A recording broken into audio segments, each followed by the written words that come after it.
ನಮಸ್ಕಾರ, ನಾನು BR ನಾಯ್ಡು. ಇಂದು ಸಾವಿರಾರು ಭಾರತೀಯ ವೃತ್ತಿಪರರು ಮತ್ತು ವಿದ್ಯಾರ್ಥಿಗಳಲ್ಲಿ ಆಘಾತ, ಗೊಂದಲ ಮತ್ತು ಕಳವಳವನ್ನು ಸೃಷ್ಟಿಸಿರುವ ಒಂದು ವಿಷಯದ ಬಗ್ಗೆ ನಿಮ್ಮ ಗಮನ ಸೆಳೆಯಲು ನಾನು ಬಯಸುತ್ತೇನೆ. US ಅಧಿಕಾರಿಗಳು H-1B ವೀಸಾ ಸಂದರ್ಶನಗಳನ್ನು ಹಠಾತ್ತನೆ ರದ್ದುಗೊಳಿಸಿದ್ದಾರೆ. ಇತ್ತೀಚಿನ ಪರಿಶೀಲಿಸಿದ ನವೀಕರಣಗಳ ಪ್ರಕಾರ ವೀಸಾ ಸಂದರ್ಶನಗಳನ್ನು ನಿಗದಿಪಡಿಸಿದ್ದ ಹೆಚ್ಚಿನ ಸಂಖ್ಯೆಯ ಭಾರತೀಯರು, ವಿಶೇಷವಾಗಿ H-1B ವರ್ಗದ ಅಡಿಯಲ್ಲಿದ್ದವರು, ಕೊನೆಯ ಕ್ಷಣದಲ್ಲಿ ತಮ್ಮ ಸಂದರ್ಶನಗಳನ್ನು ಪೂರ್ವ ವಿವರಣೆ ಇಲ್ಲದೆ ರದ್ದುಗೊಳಿಸಲಾಗಿದೆ ಎಂದು ಅಧಿಸೂಚನೆಗಳನ್ನು ಪಡೆದರು. ಇದು ಸಾಮಾಜಿಕ ಮಾಧ್ಯಮದಲ್ಲಿ ಬಲವಾದ ಪ್ರತಿಕ್ರಿಯೆಗಳನ್ನು ಹುಟ್ಟುಹಾಕಿದೆ ಮತ್ತು ಸ್ವಾಭಾವಿಕವಾಗಿ ಅನೇಕ ಪ್ರಶ್ನೆಗಳನ್ನು ಎತ್ತಲಾಗುತ್ತಿದೆ. ನಿಖರವಾಗಿ ಏನಾಯಿತು? ಹಲವು ವರ್ಷಗಳಿಂದ ಅಮೆರಿಕ ಸರ್ಕಾರವು ಅಮೆರಿಕದಲ್ಲಿ ಕೆಲಸ ಮಾಡುವ ಭಾರತೀಯ ವೃತ್ತಿಪರರ ಬೃಹತ್ ಸಂಖ್ಯೆಯನ್ನು ಗಮನದಲ್ಲಿಟ್ಟುಕೊಂಡು ಇತರ ದೇಶಗಳಿಗಿಂತ ಭಾರತೀಯ ಅರ್ಜಿದಾರರಿಗೆ H-1B ವೀಸಾ ಸಂದರ್ಶನಗಳನ್ನು ಹೆಚ್ಚಾಗಿ ನಡೆಸುತ್ತಿದೆ. ಆದರೆ ಈ ಬಾರಿ ಅಸಾಮಾನ್ಯ ಏನೋ ಸಂಭವಿಸಿದೆ. ಹಲವಾರು US ಕೌನ್ಸುಲರ್ ಕಚೇರಿಗಳಲ್ಲಿ ಡಿಸೆಂಬರ್ 15ರಂದು ನಿಗದಿಯಾಗಿದ್ದ ಸಂದರ್ಶನಗಳನ್ನು ಹಠಾತ್ತನೆ ರದ್ದುಗೊಳಿಸಲಾಗಿದೆ.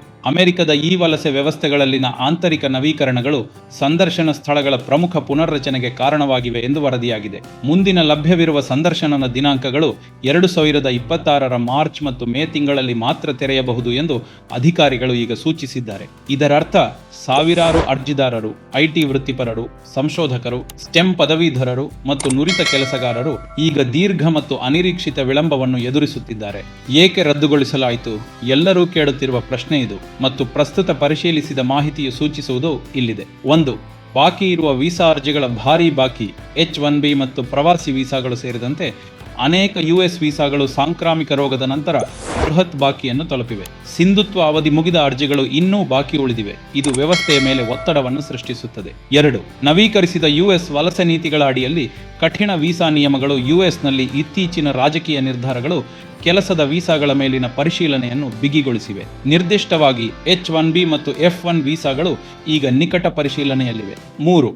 US ಕಾನ್ಸುಲರ್ ವ್ಯವಸ್ಥೆಗಳಲ್ಲಿ ತಾಂತ್ರಿಕ ಮತ್ತು ಆಡಳಿತಾತ್ಮಕ ಬದಲಾವಣೆಗಳು ಆಂತರಿಕ ಡಿಜಿಟಲ್ ವಲಸೆ ನವೀಕರಣಗಳು ವೇಳಾಪಟ್ಟಿಯಲ್ಲಿ ಅಡಚಣೆಗಳನ್ನು ಉಂಟು ಮಾಡಿದೆ ಎಂದು ವರದಿಯಾಗಿದೆ. 4. ಸಾಮಾಜಿಕ ಮಾಧ್ಯಮದಲ್ಲಿ ಈ ಸಮಸ್ಯೆಯು ಸಾಮಾಜಿಕ ವೇದಿಕೆಗಳಲ್ಲಿ ವ್ಯಾಪಕವಾಗಿ ಪ್ರವೃತ್ತಿಯಾಗಿದ್ದು ನಡೆಯುತ್ತಿರುವ ಆಡಳಿತಾತ್ಮಕ ಸಮಸ್ಯೆಗೆ ಒತ್ತಡ ಮತ್ತು ಗಮನವನ್ನು ಸೇರಿಸಿದೆ.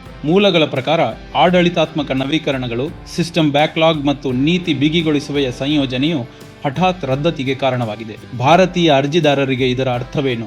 ಈ ಬೆಳವಣಿಗೆಯು ಗಂಭೀರ ಸವಾಲುಗಳನ್ನು ಒಡ್ಡುತ್ತದೆ. ಉದ್ಯೋಗ ಪ್ರಾರಂಭ ದಿನಾಂಕಗಳ ಮೇಲೆ ಪರಿಣಾಮ ಬೀರಬಹುದು. ಪ್ರಯಾಣ ಮತ್ತು ಸ್ಥಳಾಂತರ ಯೋಜನೆಗಳನ್ನು ಮುಂದೂಡಬೇಕಾಗುತ್ತದೆ. ನುರಿತ ಭಾರತೀಯ ಕಾರ್ಮಿಕರನ್ನು ಅವಲಂಬಿಸಿರುವ US-ನಲ್ಲಿರುವ ಕಂಪನಿಗಳು ವಿಳಂಬವನ್ನು ಎದುರಿಸಬೇಕಾಗುತ್ತದೆ.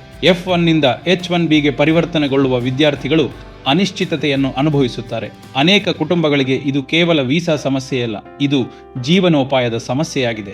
ನನ್ನ ಸಂದೇಶ: ಸಾವಿರಾರು ಯುವ ಭಾರತೀಯರು ಜಾಗತಿಕ ನಾವೀನ್ಯತೆಗೆ ಕೊಡುಗೆ ನೀಡುವ ಕನಸು ಕಾಣುತ್ತಾರೆ. H-1B ಕೇವಲ ವೀಸಾ ಅಲ್ಲ, ಇದು ಪ್ರತಿಭೆ, ಬೆಳವಣಿಗೆ ಮತ್ತು ಅಂತಾರಾಷ್ಟ್ರೀಯ ಅವಕಾಶಗಳಿಗೆ ಒಂದು ದ್ವಾರವಾಗಿದೆ. ಇಂತಹ ಹಠಾತ್ ಅಡೆತಡೆಗಳು ಸಂಭವಿಸಿದಾಗ ಪಾರದರ್ಶಕತೆ ಅತ್ಯಗತ್ಯವಾಗುತ್ತದೆ. ಭಾರತ ಮತ್ತು ಅಮೆರಿಕ ಅಧಿಕಾರಿಗಳನ್ನು ನಾನು ಹೀಗೆ ಒತ್ತಾಯಿಸುತ್ತೇನೆ: ಅರ್ಜಿದಾರರಿಗೆ ಸ್ಪಷ್ಟ ಮಾಹಿತಿಯನ್ನು ಒದಗಿಸಿ, ಊಹಿಸಬಹುದಾದ ಸಮಯ ಮಿತಿಗಳನ್ನು ಖಚಿತಪಡಿಸಿಕೊಳ್ಳಿ. ಭವಿಷ್ಯದಲ್ಲಿ ಇಂತಹ ಹಠಾತ್ ರದ್ದತಿಗಳನ್ನು ತಡೆಯಿರಿ. ಬಾಕಿ ಇರುವ ವಿಷಯವನ್ನು ತುರ್ತಾಗಿ ಪರಿಹರಿಸಿ. ವೃತ್ತಿ ಮತ್ತು ಕುಟುಂಬಗಳನ್ನು ಅಡ್ಡಿಪಡಿಸುವ ಅನಿಶ್ಚಿತತೆಯನ್ನು ತಪ್ಪಿಸಿ. ಸ್ಥಿರ, ಪಾರದರ್ಶಕ ವೀಸಾ ವ್ಯವಸ್ಥೆಯು ಎರಡೂ ರಾಷ್ಟ್ರಗಳಿಗೆ ಪ್ರಯೋಜನವನ್ನು ನೀಡುತ್ತದೆ ಮತ್ತು ಶ್ರಮಶೀಲ ವೃತ್ತಿಪರರ ಕನಸುಗಳನ್ನು ಗೌರವಿಸುತ್ತದೆ. ಈ ವಿಷಯವು ಕೇವಲ ಒಂದು ಶೀರ್ಷಿಕೆಗಿಂತ ಹೆಚ್ಚಿನದಾಗಿದೆ. ಈ ಸಂದರ್ಶನಗಳ ಸುತ್ತ ತಮ್ಮ ಭವಿಷ್ಯವನ್ನು ಯೋಜಿಸಿದ ಸಾವಿರಾರು ಯುವ ಭಾರತೀಯರ ಬಗ್ಗೆ. ಅವರ ಸಮಯ, ಅವಕಾಶಗಳು ಮತ್ತು ವೃತ್ತಿ ಜೀವನಗಳು ಮುಖ್ಯ. ಸ್ಪಷ್ಟತೆ ಬರಲಿ, ನ್ಯಾಯಸಮ್ಮತತೆ ಮೇಲುಗೈ ಸಾಧಿಸಲಿ ಮತ್ತು ಪ್ರತಿಯೊಬ್ಬ ಅರ್ಜಿದಾರರಿಗೂ ಅವರು ಅರ್ಹವಾದ ಗೌರವ ಸಿಗಲಿ. ಧನ್ಯವಾದಗಳು. ಜೈ ಹಿಂದ್, ಜೈ ಕರ್ನಾಟಕ.